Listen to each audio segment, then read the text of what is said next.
Hey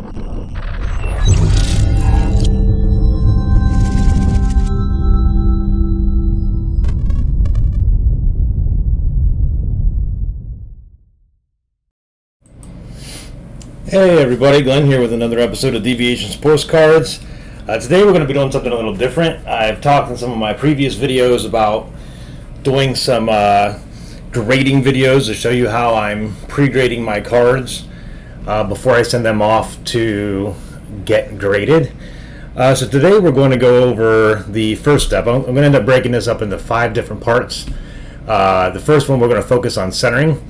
So the 2 cards that I'm going to use for all of these videos, first one will be this 1953 Dante Lavelli. Let me go ahead and get my focus locked in here.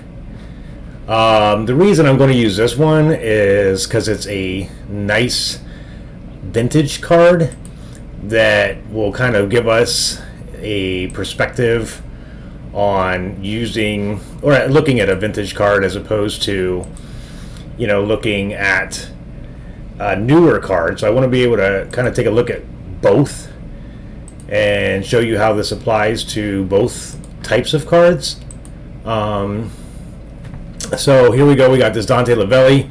This is one of my favorite Dante Lavellis because to me, he looks like Ray Liotta in this picture. If you look at that like that, it seems like those 2 guys are the same dude. So for some reason, this always reminds me of Goodfellas with Ray Liotta. But we're going to end up using this guy as our vintage example. And then for our modern example, since Select was so popular this past year, we're going to use this Donovan Peoples-Jones rookie autograph, numbered out of 35 from 2020 Select.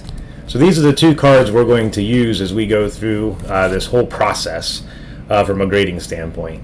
So, first of all, just to let you guys know what I'm using. So I do use this Epson Perfection V600 color photo scanner. Now you don't have to use this. The way that I do this, you could actually probably take a picture with your phone and still use the software that I'm using to verify centering. But I find that using a scanner, make sure that the card is flat. You don't have to worry about whether you had a good angle on your camera that's affecting your centering measurements.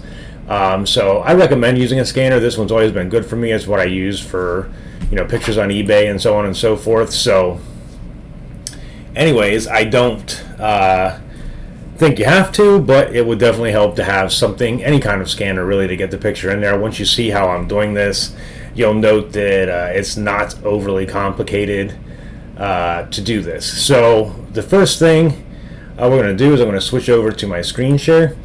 So when I do this, I'll scan my cards in, and after I got my cards scanned in, I use a software called IC Measure, and you can see that up here. And if you do a Google search for IC Measure, this is a free software. You can get it just by doing a Google search and downloading it. And the reason I do this is because it will actually allow me to take a physical measurement. So you can see here that this is definitely a straight-on shot, even though the card is a little bit crooked. But I'll show you how that really doesn't kind of matter for purposes of this. So once you have the image brought up, which you would do by just going to Device and then Import Image, you get your image in here and then you go to Measure. And you'll see that there's all these little widgets up here at the top. And the only 2 that I actually use when I'm doing this is the line and then the angle. So we'll start off with the line, and basically what I'll do is I'll zoom in on the top of the card, and I'll take this line and I'll just kind of start it right at the edge of the card, and then I'll bring it down just to the edge of the border here.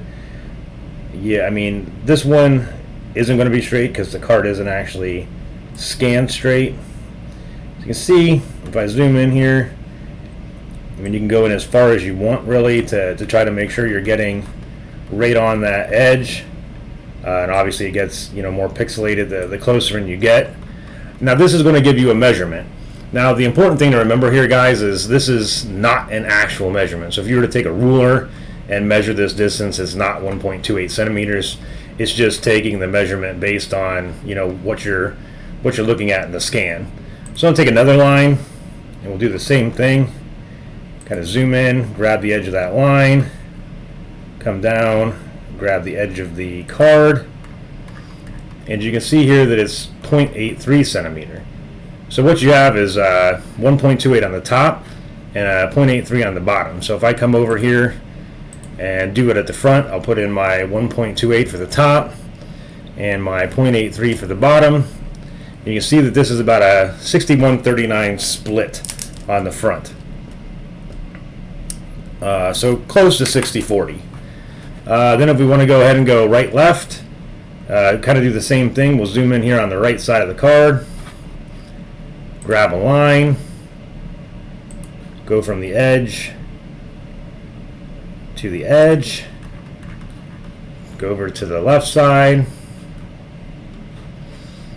do the same thing. And I'm not going to be overly critical here because, I mean, we're talking about minor fluctuations here. So we got 1.05 to 1.14. So if I go ahead and type this in there,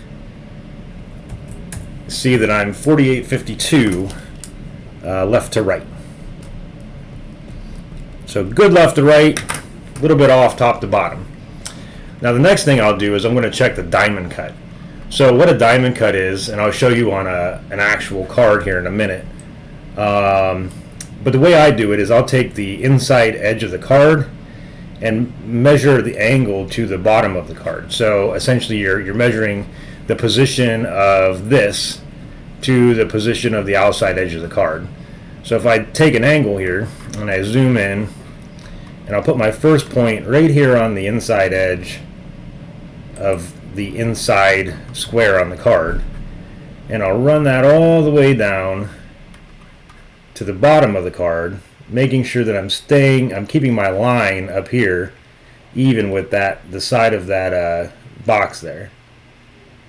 So then you make your second point along the bottom of the card, and then you zoom out and you bring that across the bottom of the card to the other side, and that will give you your angle. Now you can come back and kind of check if you need to make minor adjustments to your points. You can, like for example, I can just grab that and move it across, and essentially when I zoom out you can see this has an 89.89 degree angle, which means it's pretty much dead nuts in terms of a diamond cut. So we have a negative 0.1 degree diamond cut, which is basically nothing.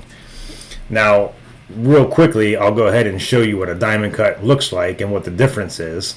So what we'll do is we'll come back to device, import image, and we're going to go ahead and bring in this card I pulled off of eBay. This is a Reggie Roby card.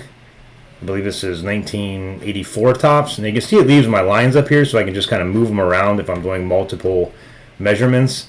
So I'll go ahead and take this and put it like up on the upper edge here, and you can see if you look at this card how this inside picture is slightly rotated to the right at the top and to the left on the bottom.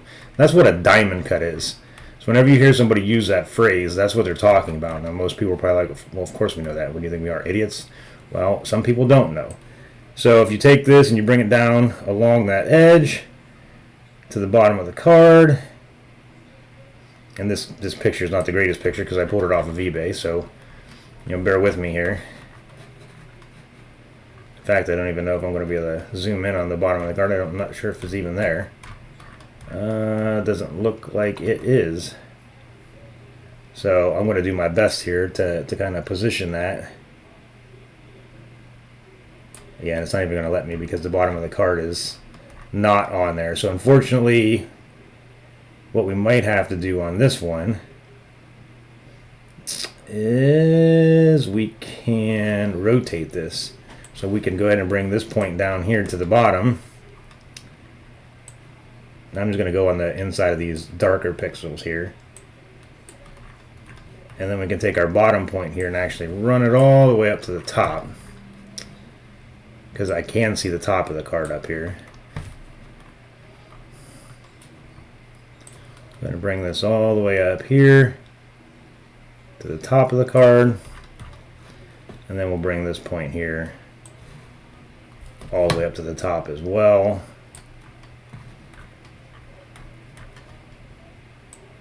bring it down past the pixelation there on the edge. Make sure we're kind of in the same location over here, which we are. Kind of bring that over. That's roughly what we got. So you can see that's actually showing a 90. So there's obviously something wrong there because that's clearly not a 90-degree angle. So you can see, and this is, I guess, not showing as good of an example as I wanted to, but you can see that this has a diamond cut to it. This is only about a half degree, once you dial everything in, and unfortunately I don't have the edge of the card down here to show 100%. But this, I just wanted to give people an example of what a diamond cut is. And most of the time, and we'll get into it when we talk about the different graders, some people reference a diamond cut, some people do not. I don't know if they, like an example here, obviously the distance from here to here would be comparable to this distance, but it would be smaller than this distance. So I don't know if they just use that as a centering and they, hit you on the centering with that, but, it kind of is what it is. So not too many companies actually reference it. So anyways, we'll go ahead and bring in the back of the Dante Lavelli card. And then we'll go ahead and get this all straightened back out again, which is pretty simple. I'm just going to roughly move these things around. So basically, we'll come up here to the top. Now see, this card I even got further off when I was scanning it. So the distances are a little bit crooked here. So I'm going to go ahead and go to the outside of this P here, just as the to show where the wording is starting. And then I'll come down here to the bottom and grab my line and pretty much do the same thing over here. Come to the outer edge of the wording and bring that over to the edge of the card. And you can see we got a 1.68 and a 1.35, which this is actually top to bottom. And it should be close. So you got a 55-45 top to bottom on the back side. Then we're going to head and go and zoom in here. And on this will actually come from the edge of the card over here to the top of this D and his name. And then we'll actually bring it over to this side, find our length line, bring it over into play. We'll come from the bottom of the card to the bottom of the writing here, and see that looks way off. So more than likely that's not how they're doing the centering on the back, because the other left to right on the front is much better than that. And you can see there's a significant difference there. So it's possible that they would use the hands down here. I'll be curious to see what that looks like if I did that. I'm willing to bet it's probably a lot closer.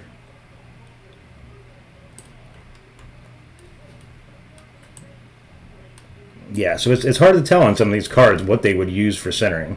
So you can see there that's more like what we're seeing on the front of the card, so it's probably what they're using. So in this case, if I type in 0.96 and 0.83, I get the 55-46. So pretty comparable to the front of the card. So I'd say that's probably what they're using, because usually there's not a huge difference from the front to the back. And then for the diamond edge or diamond cut on the back, we're going to go ahead and use the bottom of the wording because it's much easier to keep everything lined up through that. So we'll line that up with the bottom of the B, bring this over to the bottom of the card, and keep it like in line with the bottom of that word. So I want to use that word or word there to kind of try to keep it lined up with the bottom of the words. And then we'll come over here and run this to the bottom of the card. And there we go. And we're going to get an 89.82 angle, which is, again, pretty much nothing, just like we saw on the front. So essentially on the back, we're going to end up with a 52.48 and then a 54.46 with a 0.2% diamond cut. So essentially nothing. Okay, so now we're going to do one of the modern cards. So we're going to go ahead and bring in our pictures of the Donovan Peoples-Jones. So on this one, it's a little bit trickier because Select doesn't have a nice border around it like what we saw in that Lavelli. So sometimes you have to kind of use what you have available. So what I'm going to do is use this point right here where this comes to a tip there. And I'm actually going to run that out to the outside edge of the card. Zoom in a little bit. Yeah, I'm pretty good there. And then I'm going to do the same thing on the opposite side. Now this is a little bit longer of a line, obviously, but it's going to give me a much more comparable point from side to side. So you can see here that one's actually not very straight. Go ahead and bring that up a little bit. So you can see here we got a 5.42 to a 4.55. So if I go ahead and type that in my front left to right, 4.55 and 5.42. Got about a 55. So we got a 54-46 split, which isn't as bad as I thought it would be. Basically, looking at that, you can see as the numbers get bigger. Now, top to bottom is a little bit trickier because top to bottom, most of the time, if there's a rookie symbol or anything like that, it's always kind of a good idea to use that for your top edge. So I'm going to go ahead and slide this up to the top of the card, bring it down to the rookie symbol here to get my top measurement. And then I'm going to come down to the bottom, and the bottom is going to be a little bit trickier because there's really no good spot, especially over in here. So I'm going to have to kind of use the peak right here of this. It's the only thing I can really think of that would make sense to use on this. So I'm going to try to center that to the height of that arc there and bring it down to the bottom like such. And you can see it's pretty close. So I'd say that's probably a fair estimation of what they would use for the centering. So if I come up here to the top, I got a 1.77, and the bottom I got a 1.41. So we're looking at a 56-44 top to bottom on the front as well. And then check the diamond cut on this. That's really going to get tricky because we don't have a lot to work with. So on this particular card, I don't even know what I would use, to be honest with you, because there's really no edge to use. So I'm probably just going to skip the diamond cut check on this. Everything looks fairly in line, but I don't want to, there's no real straight lines for me to go off of here to determine if this thing's off kilter, but it doesn't look like it, you know, to the eye. I'm going to go ahead and then bring in the back of this card. And you got kind of a comparable issue on the back here. So left to right, it's going to be pretty simple. I'm just going to use, you know, the high point or the low point of this shape right here and bring it out to the edge of the card. And then same thing over here. Bring the sucker down a little bit, try to line it up as best I can. So you can see I'm kind of, this line would kind of run right between his name here. So I'm going to do the same thing over here just to try to make sure I've got about the same height going on there.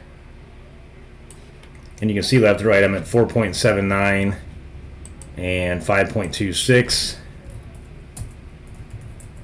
So 48.52 left to right. And top to bottom is a little bit trickier here because we don't really have a lot to work with on either side, and it definitely looks like it is skewed top to bottom if I'm looking at how this right here compares to this right here, and I don't honestly know if that's the case, but that's really all I have to go by. So I'm going to have to assume at this point that that is what they would use for centering on this particular card on the back side. So we're going to go ahead and take our measurement here, which is not going to be good. I can tell you that right off the bat, because then I bring this down here and it's way different.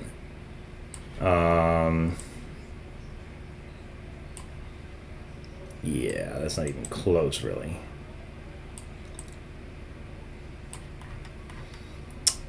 So we've got a 1.99 versus a 0.62 at the bottom. So that's showing a 76-24 split top to bottom. Like I said, I don't 100% know if that's right, but I don't have anything else really to go by. Actually, you know what? I think I have another one of these cards in here to be graded. Go ahead and pull it out real quick just to see.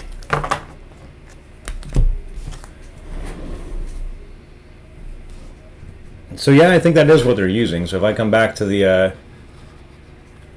grade screen here real quick.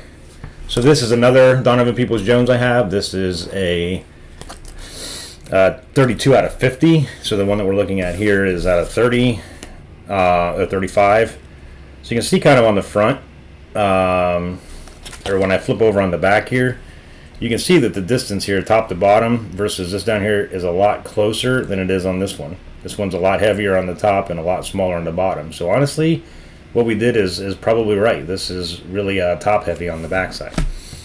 So with that being said, come back over to our screen share, and you can see we've got a pretty nasty. Now I'm not going to do diamond cut on the back either because I didn't really have any good flat edges here to work with, so I'm not even going to attempt to do that. So we end up with a 76-24 top to bottom and a 48-52 left to right on the back, which isn't very great. So what we'll do now is I've actually put together a centering comparison for all the different graders. So you can see here there's a lot of variation in how grading is done depending on who you're using. So you can see that CSG for a perfect score, you have to have pretty much 50-50 front. It doesn't specify what you need on the back or a diamond cut, but the assumption would be that you want 50-50 on the back in both of these cases as well.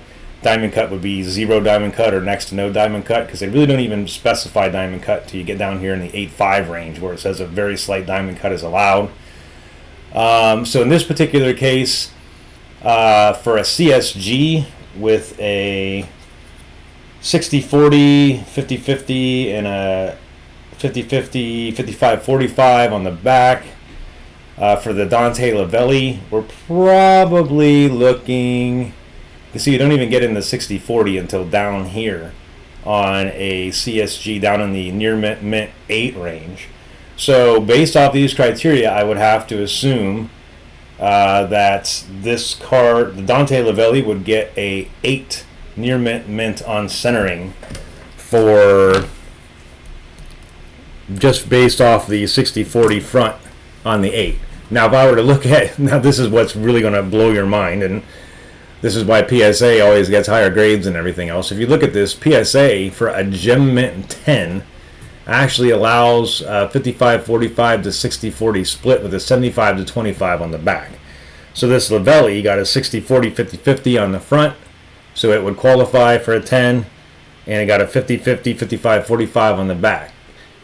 So essentially centering on this particular Dante Lavelli card would be a PSA 10 on centering, which I know sounds crazy, but that's why everybody gets so many more PSA 10s than any other grader, is for that very reason. So we're going to say centering is got a CSG 8, a PSA 10.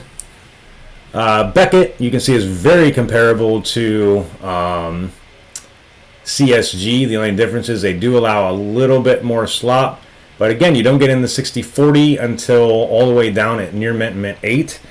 So this would end up being probably a BGS 8 on centering as well. And then on SGC, you get into 60-40 with no specified on the back or diamond cut in the 9 mint range. So we're going to go ahead and say for centering, this card would end up getting a 9 CSG, or SGC, I'm sorry. Now if we take a look at the DPJ, it ended up with 56-44, pretty much 55-45 on the front and the back, on the front, left to right and top to bottom. So this gem mint requirement on CSG requires 50-50 one way and 55-45 the other. So honestly, this would end up getting dropped down into this 9 range on centering. Now they don't specify the back, but the back on this is pretty rough. So I would have to go ahead and say this thing's probably going to get knocked down a little bit based on how bad that back centering is. So I don't know how much necessarily, because it doesn't specify how much it deals with the back of the card. But I'm going to guess that even though this has a 9 based on the front requirement, the back requirement is going to drop this puppy down. So I'm going to go ahead and say that the DPJ is probably going to end up with an 8 to 8.5 on the back or on the centering, just because of how bad that top to bottom is on the back. Now the PSA, again, the back of the card, you're allowed a lot of slop, and it meets the criteria here. So I would again say, based off of these rules, this is probably a Gem Mint 10 centering for a PSA. And then BGS, again, you don't really get into, you got a 70-30 here, which is close. But then we got an 80-20 on the back here, which we're kind of in between that on that back. So I'm going to say we're going to probably go with a 8.5 range on the BGS. 8 to 8.5, just like we did with CSG. And then SGC, again, it doesn't specify the back either. But you kind of get down into this 55-45 range here in the 9. So I'm probably going to go ahead and say this is in the 8.5 to 9 range on centering for SGC, not knowing how much they would knock us for that back centering. So I think this is important for people to realize, because people send cards in and they think they kind of got it pegged. And what you see here is pretty significant difference from one grading company to the other. So if I come back over here to my screen share, just to kind of let you visualize that for a second, if I were to go ahead and type, these measurements in and say, okay, with CSG, PSA, BGS, and SGC, based on the criteria we just looked at, I'm going to go ahead and make this a little bit bigger so it's easier to see when we're watching the video, if it'll work for me here. So CSG, we're saying the Dante Lavelli,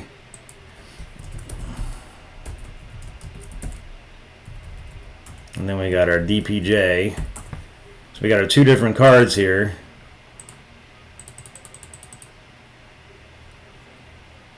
We're going to say a CSG is going to give this sucker an 8.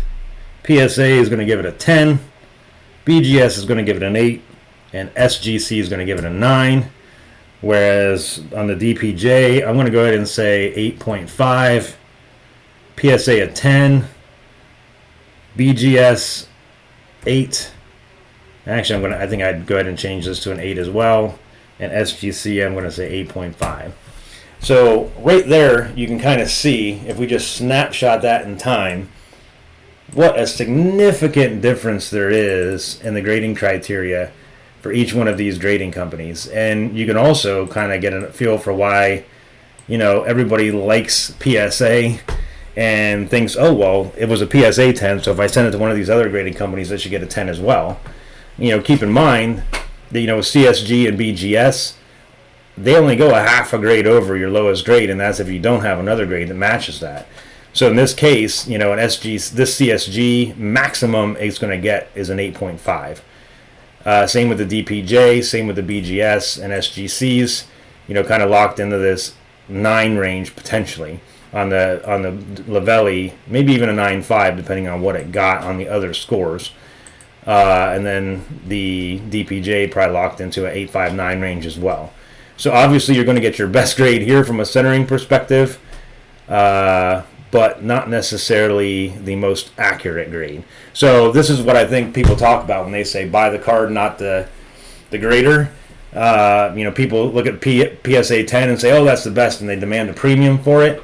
Well, I hate to tell you this, but as you can see here, at least in terms of centering, a PSA 10 is more than likely not the best centering you're going to get from a card condition perspective.